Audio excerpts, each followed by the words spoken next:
की तरह शहर लाहौर में भी बकर मंडी सज चुकी है। कुर्बानी के जानवरों की खरीद में हर कोई मसरूफ है। इसी पर मजीद तफसीलात जानेंगे मलिक मुश्ताक से। मलिक मुश्ताक, बताइएगा क्या तफसीलात हैं आपके पास?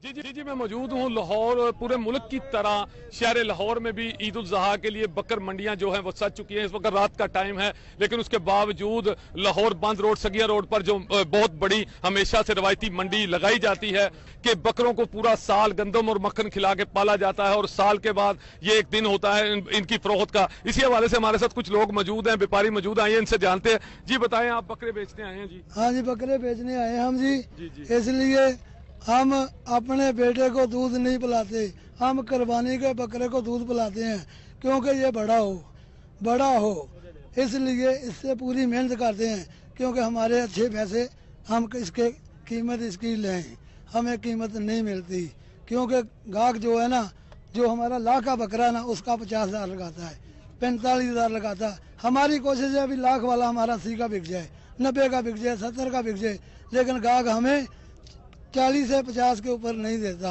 हम परेशान हैं इसलिए। जी जैसा कि आपने सुना कि व्यापारियों का ये कहना है कि पूरा साल पाले जाने वाले बकरे की वो कीमत में नहीं मिलती जिसकी हम तमन्ना रखते हैं। हमें तफसीलात से आगाह करने के लिए।